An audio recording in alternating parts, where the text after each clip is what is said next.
Hello viewers, আসসালামু আলাইকুম। আপনারা কিভাবে আপনাদের ফেসবুক অ্যাকাউন্টের পুরনো স্টোরিগুলো বের করবেন এবং কিভাবে আপনাদের মোবাইল ফোনের গ্যালারিতে সেভ বা ডাউনলোড করবেন সেই প্রসেসটি আজকের ভিডিওতে আমি আপনাদেরকে দেখিয়ে দেব। প্রথমেই আপনারা আপনাদের মোবাইল ফোন থেকে ফেসবুক অ্যাপ্লিকেশনটি ওপেন করবেন, দেন ওপরে থ্রি লাইন মেনু বারে বা প্রোফাইল আইকনে ক্লিক করবেন। দেন আপনারা চলে যাবেন সেটিংসে, জাস্ট সেটিংস আইকনে ক্লিক করে দেবেন এবং এখান থেকে নিচে চলে আসবেন। তাহলে এখানে দেখতে পাচ্ছেন অ্যাক্টিভিটি লগ নামে একটি অপশান রয়েছে, এই অপশানে ক্লিক করে দেবেন। দেন এখানে দেখতে পাচ্ছেন আর্কাইভ নামে একটি অপশান রয়েছে, আপনারা আর্কাইভ অপশানে চলে যাবেন। তাহলে দেখতে পাবেন আপনাদের সামনে এই ধরনের একটি ইন্টারফেস শো করেছে।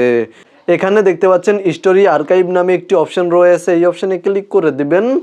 তাহলে আপনারা আপনাদের ফেসবুক অ্যাকাউন্টে আজ পর্যন্ত যতগুলো স্টোরি শেয়ার করেছেন, যতগুলো ফটো ভিডিও ফেসবুকের স্টোরিতে শেয়ার করেছেন, সকল স্টোরিগুলো পেয়ে যাবেন। এবং আপনারা এখান থেকে যেই স্টোরিটি ডাউনলোড করতে চাচ্ছেন সেই স্টোরির উপরে ক্লিক করে দেবেন এবং তারপরে উপরে দেখতে পাচ্ছেন থ্রি ডট, এখানে ক্লিক করে দেবেন। দেন নিচে দেখতে পাচ্ছেন সেভ রিল, এই অপশানে ক্লিক করে দেবেন। তাহলে স্টোরিটি আপনাদের মোবাইল ফোনের গ্যালারিতে সেভ বা ডাউনলোড হয়ে যাবে। জাস্ট এখান থেকে আপনারা আপনাদের মোবাইল ফোন থেকে গ্যালারিটি ওপেন করলে স্টোরিটি আপনাদের মোবাইল ফোনের গ্যালারিতে পেয়ে যাবেন। মূলত আপনারা ভিডিওতে দেখানো এই নিয়মে আপনাদের ফেসবুক অ্যাকাউন্টের পুরনো স্টোরিগুলো পেয়ে যাবেন এবং যে কোনো স্টোরি আপনাদের মোবাইল ফোনের গ্যালারিতে সেভ বা ডাউনলোড করতে পারবেন।